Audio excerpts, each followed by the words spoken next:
business book summaries. Turning pages, changing games, where every book is a new frontier. You're tuning into the audiobook summary of the 12-week year. Get more done in 12 weeks than others do in months by Brian Moran and Michael Lennington, voiced by Larry G. Jones. Many of us typically set and review our objectives over a full year, from January to December. However, this one-year approach has a downside. It often feels like we have plenty of time, leading to delay in action. In contrast, shorter time frames for planning are usually more effective. For instance, athletes often focus intensely on improving one skill for 4 to 6 weeks before shifting to another.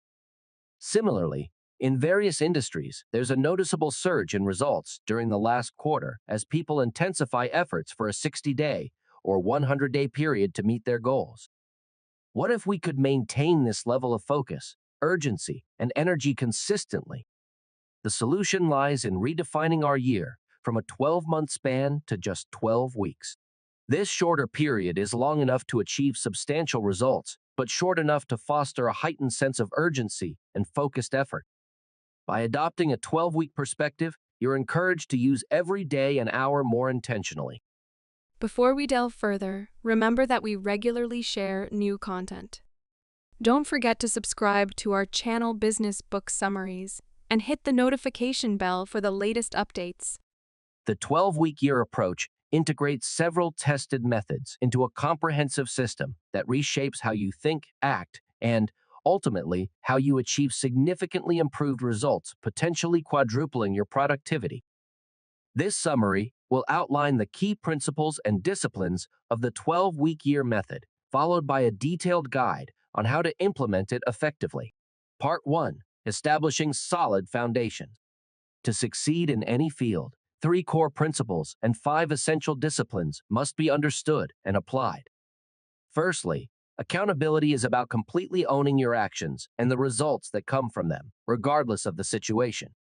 It's not about pointing fingers at others for their mistakes or failures. It's about you taking full responsibility for your own outcomes. This involves proactively seeking new opportunities and solutions, rather than passively waiting for things to change or blaming external factors. Next, we have commitment. This means doing whatever it takes to fulfill the promises you've made, both to others and to yourself. Keeping promises to others builds trust and strengthens relationships. When you keep promises to yourself, it boosts your self-esteem and character. Commitment shifts your mindset from questioning whether you can achieve something to figuring out how you will achieve it. It's driven by a deep emotional desire for the results, acknowledging the efforts and sacrifices, like time, risks, or discomfort, needed, and choosing to act based on these commitments rather than fleeting emotions. Thirdly, there's the principle of greatness in the moment. True greatness isn't just about achieving extraordinary results. It's about the small, consistent decisions and actions you take. It's about doing what is necessary, even when you don't feel like it, and fully immersing yourself in learning and performing in the present. Many people try to do too much at once, missing the chance to truly experience an impact each day. Remember, now is the only time you can take action. Avoid dwelling on the past or worrying about the future. Fully engage in each moment, mentally, physically, and emotionally. These 3 principles, accountability, commitment, and greatness in the moment, are supported by 5 interconnected disciplines: vision, planning, process control, measurement, and time use. These shape your thoughts, actions, and ultimately your results. To realize your full potential, start with a clear and inspiring vision. Without this, you're likely to settle for the comfortable path rather than the necessary one. Over-focusing on one aspect of life while neglecting others can lead to burnout and demotivation. A balanced life doesn't mean equal time in all areas, but rather intentionally allocating your time, energy, and effort in ways that maximize satisfaction and align different life aspects, like business and personal visions. Then comes planning, breaking down your vision into priorities, goals, and actionable steps. However, adhering to your plan can be challenging. This is where the third discipline, process control, helps align your daily actions with your top priorities. The fourth discipline, measurement, provides feedback on your progress and effectiveness, allowing informed decisions. Lastly, intentional time use is crucial because how you use your time ultimately dictates your outcomes. Now that we understand these 8 foundational elements of success, we can integrate them into a practical system for executing our goals. Part 2. Putting the 12-week year into practice. Executing effectively is straightforward but challenging. To achieve extraordinary outcomes, you need to be ready to move out of your comfort zone and consistently act to realize new breakthroughs. However, it's natural for humans to resist uncertainty and change. We often focus on the immediate discomfort rather than the long-term rewards. The initial step in this journey is to formulate a compelling vision. This vision must be motivating enough to drive action despite discomfort. When we embark on new endeavors, we typically start with enthusiasm and a sense of uninformed optimism. But as challenges arise, doubts creep in, leading us to question whether the effort is worth the potential benefits. Eventually, many of us encounter what's called the valley of despair. This is a point where continuing seems pointless, and many give up. A powerful, motivating vision is crucial at this juncture, as it helps keep you focused and moving forward. Persisting through this phase allows you to develop new skills and habits that yield results, eventually leading to a new peak of achievement. Each time you complete this cycle, your confidence and capability grow, enhancing your likelihood of future success. Remember, the actions you take are limited by the scope of your personal vision. However, if your vision seems too ambitious or unattainable, you might hesitate to even attempt reaching it. To strengthen your belief in your vision, start by pondering what-if scenarios to amplify your desire. As you start to believe in the feasibility of your vision, shift to asking how might I to uncover potential solutions. This approach encourages action and exploration, leading to finding and implementing effective strategies. To harness the power of a compelling vision, begin by imagining your aspirational life in the next 10 to 15 years.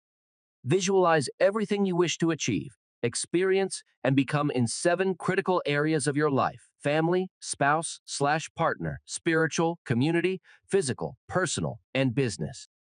Consider questions like what level of income and freedom of time you need to live your ideal lifestyle, what you genuinely desire for your family and loved ones, and how it would feel to reach your full personal potential, be in optimal health, and make significant contributions in your career.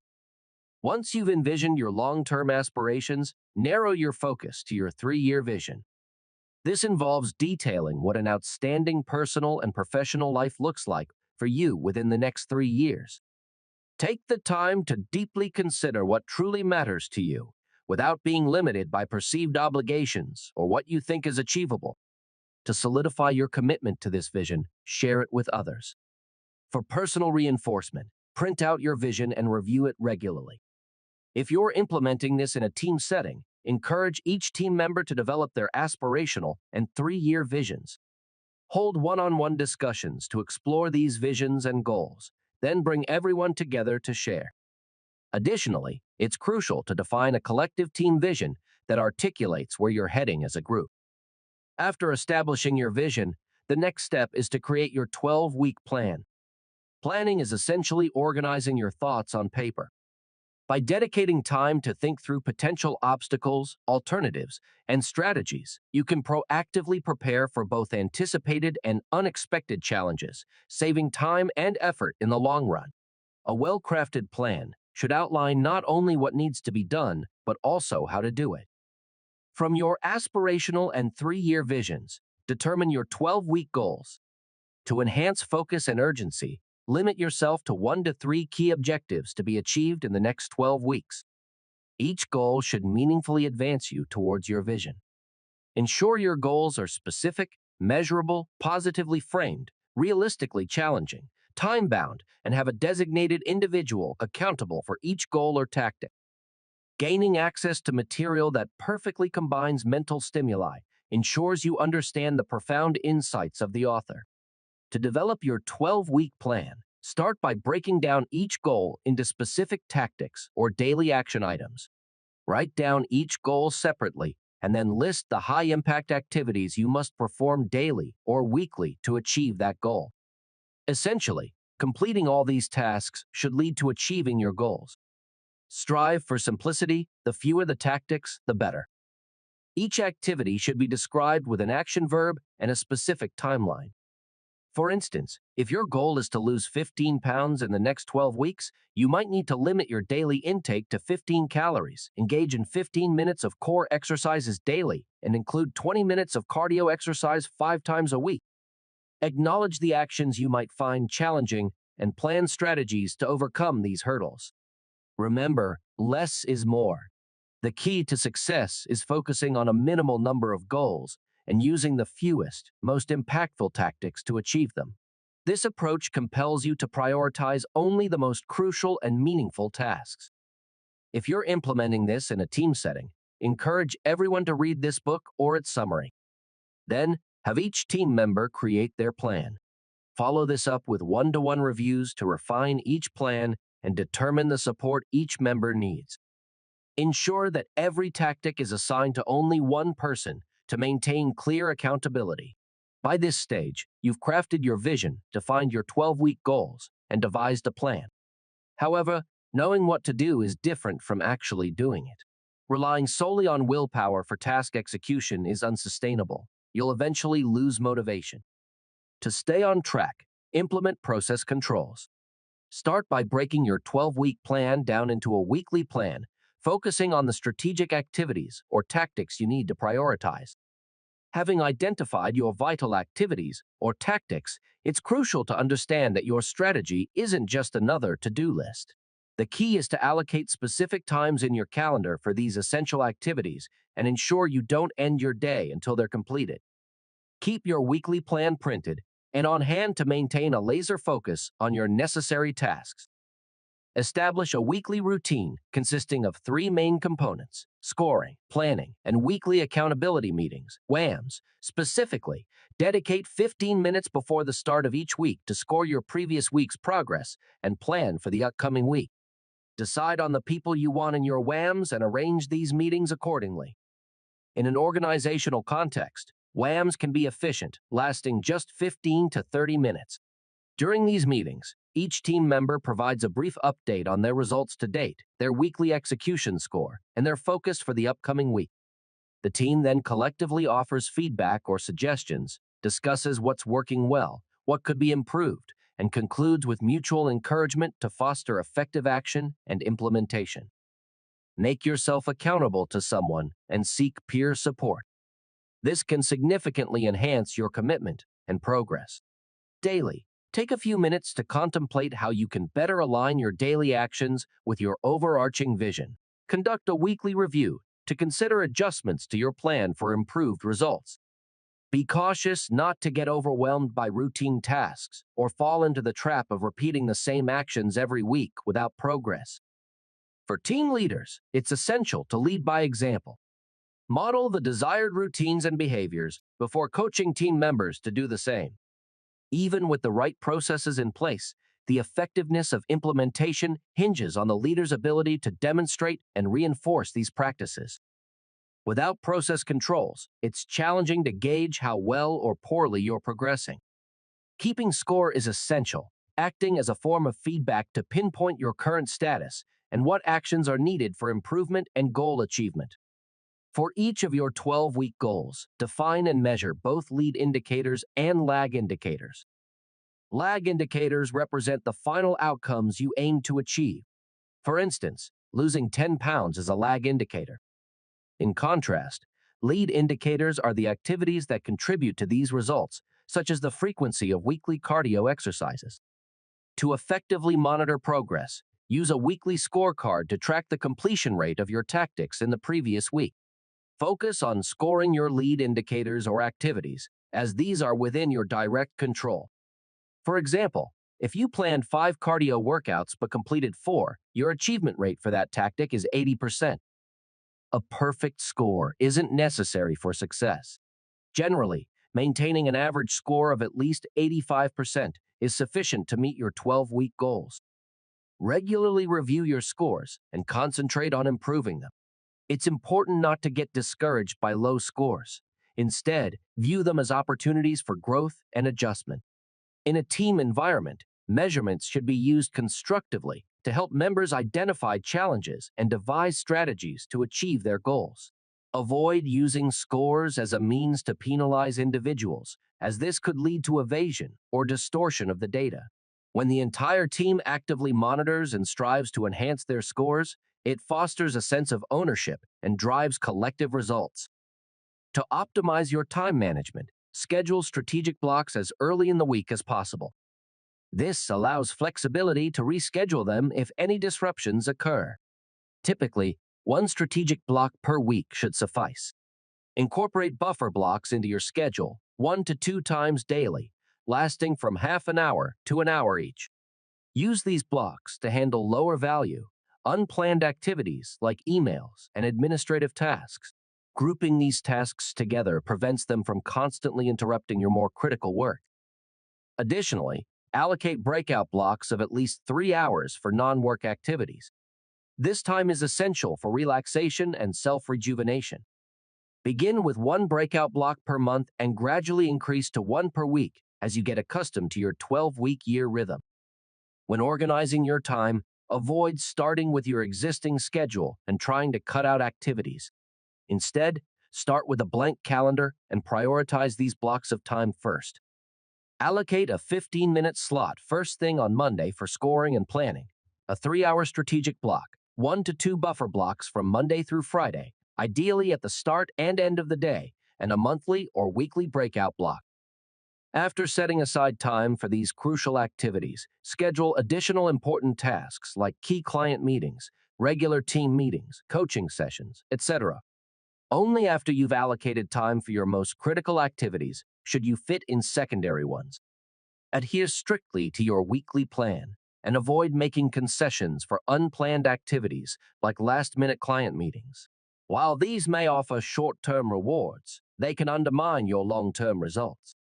If you notice you're falling behind in your plans or goals, conduct an honest review of your schedule and reallocate your time to focus on what matters most. Implementing these strategies is not easy. Any significant goal comes with its challenges and setbacks. The key is to maintain the right mindset, embracing 100% accountability and commitment. Remember, blaming external circumstances or others fosters a victim mindset, obscuring your ability to see your own choices and options.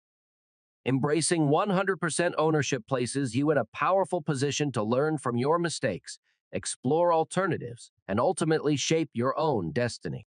Each time you find yourself making excuses or assigning blame, redirect your focus towards solutions and actions that are within your control.